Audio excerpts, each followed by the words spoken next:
Sculpture mentale présente. Comment devenir riche, sans chance, sans talent ni fonds fiduciaires? Il y a ceux qui croient que la richesse est une question de chance. Et il y a ceux qui savent que la richesse est une construction mentale, une architecture invisible que seuls les esprits disciplinés savent ériger. Parce qu'au fond, devenir riche n'a rien à voir avec le hasard, ni avec le talent, ni même avec un héritage. C'est une science, une manière de penser.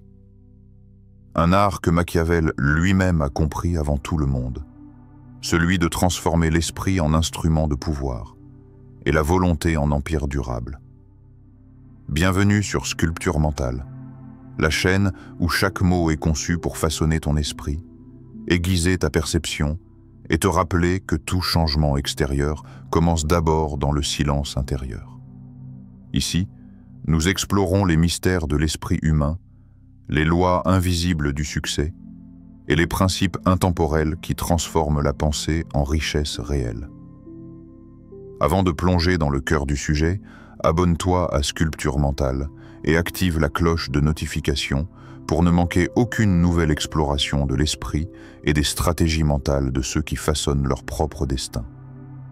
Aujourd'hui, nous allons décortiquer une vérité dérangeante. Comment devenir riche sans talent, sans chance ni privilège? Ce que tu vas entendre ne te flatte pas. Mais si tu l'écoutes jusqu'au bout, il changera ta manière de voir le monde. Et surtout, ta manière de te voir toi-même. Parce que la vraie richesse, ce n'est pas ce que tu possèdes. C'est ce que tu es prêt à devenir pour la mériter. L'esprit du stratège, celui qui attend le moment idéal, ne réalise rien. Le moment idéal se crée. La majorité des gens attendent. Ils attendent un signe, une opportunité, une circonstance favorable. Mais le stratège, lui, ne croit pas en la chance. Il croit en la manœuvre. Son regard traverse le chaos du monde comme un joueur d'échecs qui voit 10 coups à l'avance. Chaque mouvement qu'il fait n'est jamais impulsif, jamais guidé par la peur. Il agit avec la froideur de celui qui comprend que le temps est une arme et que l'impatience est un luxe réservé à ceux qui n'ont rien à perdre. L'esprit du stratège ne cherche pas la facilité. Il cherche le contrôle. Non pas celui des autres, mais celui de lui-même. Parce que tout pouvoir extérieur commence par la maîtrise intérieure. Avant de vaincre le monde, il a d'abord vaincu son esprit. Il s'est observé, analysé, disséqué. Il a compris ses forces, ses failles, ses émotions. Là où les autres réagissent en lui prévoit, là où les autres se plaignent, lui s'adapte, et là où les autres s'arrêtent, lui se prépare. Celui qui veut dominer la fortune doit apprendre à la forcer. La richesse, dans la vision du stratège, n'est pas une somme d'argent. C'est une conséquence logique d'un plan exécuté sans relâche. Chaque pensée devient un calcul. Chaque erreur devient une donnée. Chaque jour devient une opportunité d'ajuster le plan. Mais ce que les autres ne voient pas, c'est le prix du silence. Les heures passées à réfléchir, à corriger, à recommencer. Les nuits sans sommeil où il redessine mentalement sa route. Les sacrifices invisibles que personne ne célèbre, parce que personne ne les voit. Pose-toi cette question. Qu'as-tu construit dans le silence? Quel sacrifice as-tu fait quand personne ne regardait? Le stratège vit dans l'ombre avant de briller.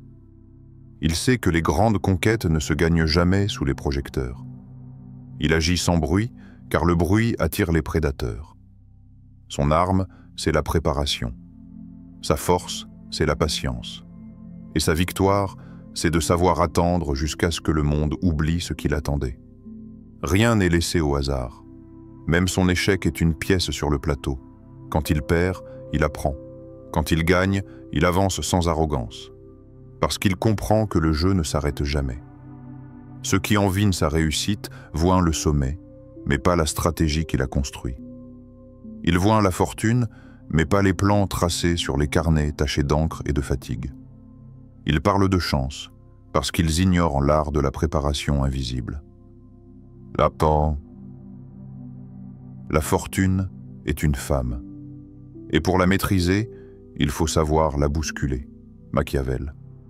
Pour Machiavel, la richesse ne vient jamais à celui qui attend, mais à celui qui ose la provoquer. Le stratège agit avant que le moment soit parfait, parce qu'il sait que le moment parfait est une invention des faibles. Chaque pas, même incertain, vaut mieux que l'immobilité dorée des rêveurs. Le monde n'appartient pas à ceux qui espèrent, mais à ceux qui anticipent, exécutent et persévèrent. Et dans ce silence stratégique, il se forge une vérité que peu comprendront. Ce n'est pas la chance qui décide, c'est la structure mentale de celui qui ose bâtir malgré le doute. Chaque richesse visible n'est qu'un écho d'une guerre gagnée dans l'esprit. Chaque empire extérieur n'est que la matérialisation d'une pensée claire, méthodique, disciplinée. L'esprit du stratège ne cherche pas la magie, il cherche la mécanique du succès. Et quand le monde s'endort, lui reste éveillé, non pour rêver, mais pour organiser ses rêves comme un général organise ses batailles. Le pouvoir du désir. Ardent, là où la volonté est grande, les difficultés diminuent. Tout commence par le feu, pas celui qui éclaire, celui qui consomme. Un feu intérieur que ni la peur, ni l'échec, ni la solitude ne peuvent éteindre. Un feu qui dévore les excuses, brûle les doutes et purifie les illusions. Ce feu, tu ne l'allumes pas avec des mots. Tu l'allumes avec la douleur de manquer, la rage de vouloir, la soif de devenir. C'est ce feu qui sépare ceux qui rêvent de ceux qui créent. La plupart des hommes veulent réussir, mais ils veulent sans intensité. Ils murmurent en leurs désirs au lieu de les hurler à l'intérieur. Ils attendent qu'on leur donne la permission de croire, comme si la vie devait les autoriser à briller. Mais la vérité est brutale. Personne ne te donnera la permission de réussir. Tu devras la prendre. Et la seule force qui te permettra de le faire, c'est ce désir ardent, ce feu qui refuse de s'éteindre même dans la tempête. Utopie.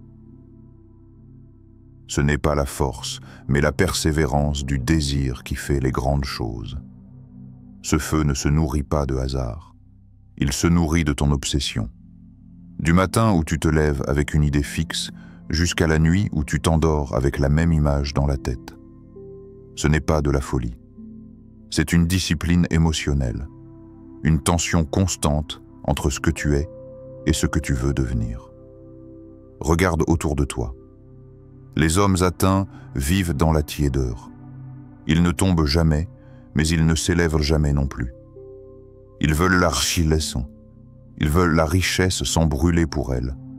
Ils rêvent sans transpirer. Ils espèrent sans agir. Mais toi, tu dois vouloir en perdre le sommeil. Tu dois désirer jusqu'à ce que chaque battement de ton cœur devienne un rappel de ta mission. Tu dois te consumer d'un feu si fort que même le doute ne puisse t'approcher sans se réduire en cendres. Ce feu te rendra dangereux. Car un homme animé d'un désir ardent n'a plus peur de la perte, ni du regard des autres. Il ne cherche plus la validation, il cherche la conquête. Et dans ce silence brûlant, il attire les opportunités, les alliés, les hasards apparents. Mais en vérité, ce ne sont pas des hasards. Ce sont les conséquences vibrantes d'un esprit en fusion, parce que la richesse n'est pas un but, c'est une vibration. Et celui qui vibre haut attire ce qu'il incarne. C'est une loi silencieuse que les hommes médiocres ignorent. Tu n'attires pas ce que tu veux, tu attires ce que tu deviens. Quand ton désir est assez intense, il transforme ton énergie, ta posture, ta voix. Il change ta manière de marcher, de parler, de regarder. Tu ne cherches plus la réussite, tu es la réussite avant qu'elle n'existe. Les obstacles, ils deviennent du carburant. Les rejets, des signaux. Les retards, des tests. Et chaque épreuve te forge un peu plus dans la matière de ceux que rien n'arrête. Tu verras des gens se moquer de ton intensité. Ils te diront que tu veux trop, que tu forces, que tu devrais être raisonnable. Mais sache-le, la raison n'a jamais bâti un empire. Le feu, oui. Ce feu est ton moteur invisible. C'est lui qui attire les circonstances, les opportunités, les rencontres justes. C'est lui qui écarte de ton chemin tout ce qui ne vibre pas à ta fréquence. Ce feu ne t'appartient pas. Tu le portes, tu le protèges, tu l'entretiens. Parce que le jour où il s'éteint, tu redeviens comme tout le monde. Alors alimente-le, avec tes échecs, tes frustrations, tes colères, tes rêves. Chaque blessure est une étincelle. Chaque défaite, une bûche de plus dans le brasier. Et un jour, sans que tu saches dire quand, le monde entier te semblera différent. Tu verras que tout ce que tu cherchais dehors commençait ici, dans ce feu invisible qui brûle derrière tes yeux. L'art de la foi active. Ce n'est pas la chance qui fait l'homme, c'est la conviction qu'il a de lui-même. Ferme les yeux un instant, respire, et imagine la vie que tu veux. Pas comme un rêve lointain, mais comme quelque chose qui existe déjà, juste en dehors de ta perception actuelle. La foi dont on parle ici n'a rien de mystique. Elle est ça mentale, consciente, organisée. C'est un acte de construction intérieure. C'est l'art de croire avant d'avoir des preuves, de tenir fermement à une idée jusqu'à ce que le monde extérieur soit contraint de s'y conformer. Les pauvres doutent. Les riches, eux, croient avant de voir. Et cette différence, invisible à l'œil nu, sépare les rêveurs des bâtisseurs. Les hommes faibles attendent les circonstances, les hommes forts les créent. La foi active, c'est cette posture mentale qui refuse de s'incliner devant les apparences. C'est la capacité à voir la richesse dans l'invisible, à reconnaître dans ton esprit les germes de ce qui deviendra ta réalité. Chaque jour, tu visualises ta victoire. Tu la répètes, tu la ressens, tu la vis. Tu sens la richesse dans ton souffle, dans ta posture, dans ta voix. Tu marches comme si tu avais déjà réussi. Tu parles comme si tu détenais déjà les réponses. Tu penses comme si le monde t'appartenait déjà. Cette attitude n'est pas de l'illusion. C'est de la préparation psychique. C'est le principe que les anciens appelaient autosuggestion, mais que Machiavel aurait nommé autrement, le conditionnement de la volonté. Car tout pouvoir commence dans l'esprit. Avant d'être fortune, influence, empire, tout succès est d'abord une image claire, maintenue avec foi dans la chambre secrète de la pensée. Le monde, lui, ne fait que refléter ton niveau de conviction. Tu crois un peu, il te donne un peu. Tu doutes beaucoup, il t'arrache tout. Mais si tu crois totalement, si ton esprit est cohérent, ferme, inébranlable, alors la réalité se plie à toi. La fortune se laisse dominer par les audacieux. Croire sans agir, c'est de la naïveté. Mais agir sans croire, c'est de la perte d'énergie. La foi active, c'est la fusion parfaite entre pensée dirigée et action alignée. Tu vois, tu crois, tu fais, dans cet ordre précis. Et peu à peu, le monde répond à ce que tu incarnes. Regarde autour de toi. Chaque invention, chaque empire, chaque idée qui a transformé l'humanité a d'abord été une pensée jugée irréaliste. Et pourtant, elle a trouvé un esprit assez discipliné pour la tenir vivante. Tu veux la preuve? Pense à l'homme qui, dans le noir de sa chambre, imaginait un moteur volant quand tout le monde se moquait de lui. À celui qui rêvait d'un réseau reliant le monde entier. À celle qui voyait des palais avant même d'avoir un toit. Ils avaient tous un point commun. Une foi froide, implacable, organisée. Rien n'était laissé au hasard. Ils visualisent chaque détail, la texture, la sensation, la victoire.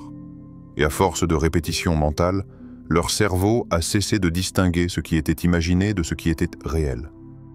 C'est là le secret. Le cerveau ne fait pas la différence entre une image vécue et une image pensée. Et quand la pensée devient constante, elle devient réalité. Alors, entraîne ton esprit comme un muscle. Répète ta vision jusqu'à ce qu'elle devienne naturelle. Fais de ta foi une habitude. Pense comme si c'était déjà accompli, jusqu'à ce que le doute lui-même s'épuise à vouloir t'arrêter. Car la foi n'est pas un cri. C'est un état de calme absolu. C'est la sérénité de celui qui a déjà vu le résultat, et qui avance, non plus pour prouver, mais simplement pour vivre ce qu'il sait déjà être vrai. Le monde extérieur n'est qu'un miroir. Et celui qui croit profondément n'a plus besoin de convaincre. Il attire, naturellement, silencieusement, inévitablement. Alors, à partir de maintenant, ne demande plus quand les choses arriveront. Demande-toi simplement, combien de temps encore vais-je douter de ce que je sais déjà être en train de se construire? L'organisation du chaos, celui qui veut gouverner, doit d'abord gouverner son esprit. Ferme les yeux. Imagine ton esprit comme une vaste salle du trône. Des pensées, comme des courtisans, s'y agitent. Certaines crient, d'autres murmurent. Toutes veulent ton attention. C'est cela, le chaos mental. Non pas le désordre du monde, mais celui de tes royaumes intérieurs. Chaque émotion non maîtrisée est un soldat sans commandement. Chaque peur, une armée rebelle. Et chaque pensée inutile, une rumeur qui mine ton autorité. Tu veux diriger ta vie? Alors commence par rétablir l'ordre dans ton royaume invisible. Car la richesse, la discipline, la réussite ne naissent jamais dans le tumulte. Elles jaillissent du silence dirigé, de cet espace où la volonté parle plus fort que la peur. Regarde autour de toi. Le monde appartient à ceux qui savent organiser leur chaos, pas à ceux qui le fuient, pas à ceux qui le masquent sous le bruit et les distractions, mais à ceux qui le regardent droit dans les yeux et en font un instrument de création. Tu crois peut-être que les grands esprits sont calmes, mais non. Leur tête est un champ de bataille, simplement organisé. Ils ont appris à donner une place à chaque émotion, un rôle à chaque pensée. Le doute devient un éclaireur. La peur devient un garde du corps. La colère, une énergie redirigée vers l'action. Tout ce qui semblait te détruire devient une force utile. C'est cela, l'art machiavélique du mental. Ne rien rejeter, mais tout domestiquer. Chaque jour, prends quelques instants pour observer ton esprit. Ne juge pas, ne combat pas. Observe, puis réorganise. Range tes idées comme on range une armée avant la bataille. Décide, ceci avance, ceci attend, ceci se tait, et soudain, quelque chose change. Le tumulte se transforme en mouvement harmonieux. Ton énergie se concentre. Ta parole devient précise. Ton regard devient direction. Les gens le sentiront. Sans que tu dises un mot, ta présence seule dégagera cette autorité silencieuse qu'ont ceux qui règnent d'abord sur eux-mêmes. Le chaos, alors, ne disparaît pas. Il devient ton allié. Une matière brute que tu façonnes, un feu que tu canalises. Voilà la vérité que peu comprennent. Tu n'as pas besoin de paix pour réussir. Tu as besoin de maîtrise. Le chaos sera toujours là, bruyant, instable, imprévisible. Mais toi, tu dois devenir le centre immobile. Le roi ne fuit pas la tempête. Il se tient droit au milieu d'elle et ordonne au vent de souffler dans la bonne direction. Alors demande-toi à présent, es-tu un spectateur de ton esprit ou un souverain qui gouverne avec calme et autorité? Car la fortune, la puissance, l'influence n'obéissent qu'à ceux dont le mental est ordonné. Le reste n'est que hasard déguisé. Et souviens-toi de ceci. Tant que ton esprit reste confus, ta richesse restera instable. Mais le jour où tes pensées marcheront ensemble, alignées, disciplinées, silencieuses, ce jour-là, le monde n'aura plus d'autre choix que de s'incliner devant toi. La loi du don et de la maîtrise. On ne perd jamais en donnant. On perd seulement en ignorant. Il y a une loi que peu comprennent, et pourtant, c'est la plus simple de toutes. La richesse circule. Ceux qui veulent la retenir, la perdent. Ceux qui la font circuler, la multiplient. Car la richesse n'est pas un coffre, c'est un courant. Tout ce qui vit, bouge. L'eau qui stagne, pourrit. L'air qui ne circule pas, étouffé. Et l'argent, comme la vie elle-même, doit respirer. Lorsque tu donnes, tu ne perds pas. Tu ouvres simplement un passage. Tu rappelles à l'univers que tu n'as pas peur du vide. Et l'univers, reconnaissant, te remplit à nouveau. Mais attention, Le don dont parle Machiavel n'est pas celui du martyr. C'est le don intelligent, le don du stratège. Celui qui fait circuler l'énergie sans s'appauvrir. Celui qui comprend que l'abondance n'est pas dans ce qu'on possède, mais dans ce qu'on maîtrise. Le vrai pouvoir, c'est de savoir ce que tu peux perdre sans trembler. L'homme pauvre, même lorsqu'il a de l'argent, vit dans la peur de manquer, la peur de donner, la peur de voir son compte diminuer. Mais celui qui a compris la loi du don et de la maîtrise n'a plus besoin d'accumuler pour se sentir riche. Il incarne la richesse. Il est le flux lui-même. Regarde ceux qui réussissent véritablement. Ils investissent. Ils partagent leurs connaissances. Ils créent des emplois. Ils construisent, ils enseignent, ils redonnent. Et plus ils donnent, plus ils grandissent. Leur secret n'est pas le hasard, c'est la confiance. Ils savent que tout ce qu'ils libèrent leur revient, transformé, amplifié, purifié. La richesse, alors, devient un jeu d'équilibre, entre l'attachement et la liberté, entre la possession et le détachement, entre le contrôle et la circulation. Tu dois apprendre à posséder sans être possédé, à créer sans te consumer, à donner sans t'épuiser. C'est cela la maîtrise. Parce qu'au fond, tu ne deviens pas riche en accumulant, tu deviens riche en transmettant. Et chaque fois que tu offres ton savoir, ton énergie, ton art, ton travail, tu sculptes ton monde intérieur dans la forme la plus noble, celle de l'abondance consciente. La main qui donne commande, la main qui retient obéit. Souviens-toi, tu ne contrôles pas la richesse par la peur, mais par la maîtrise de ton rapport à elle. Plus tu t'attaches à l'argent, plus il t'échappe. Plus tu le laisses couler, plus il revient. C'est une danse subtile, où chaque geste compte.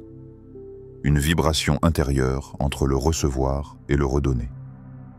Et dans ce mouvement, tu découvres un secret.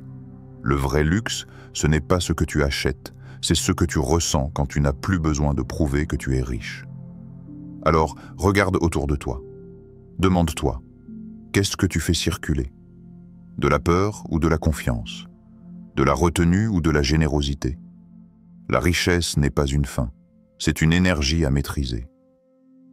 Et tu deviens maître d'elle, le jour où tu comprends qu'elle n'a de pouvoir que si tu lui en donnes.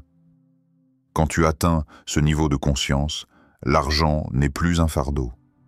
Il devient ton instrument, un prolongement de ta volonté. Une sculpture que ton esprit modèle à chaque décision. Et là, sans bruit, sans gloire ni hasard, tu réalises que Machiavel avait raison. La véritable puissance ne vient pas de ce que tu possèdes, mais de ce que tu diriges en toi. Si ces paroles ont trouvé un écho en toi, si tu ressens maintenant cette étincelle de clarté, alors ne laisse pas ce moment s'éteindre. Abonne-toi à Sculpture Mentale pour continuer à explorer les lois invisibles de la réussite et de l'esprit humain. Like cette vidéo si elle t'a inspiré et partage en commentaire ce que tu as aimé ou ce qui t'a le plus marqué. Tes mots nourrissent cette communauté d'esprits éveillés qui, comme toi, refusent de vivre dans l'ombre de leurs limites. Et surtout, ne pars pas tout de suite. Une nouvelle vidéo vient d'apparaître à l'écran. Clique dessus et continue ton voyage à travers les enseignements de Machiavel pour sculpter non seulement ta richesse, mais ton esprit souverain.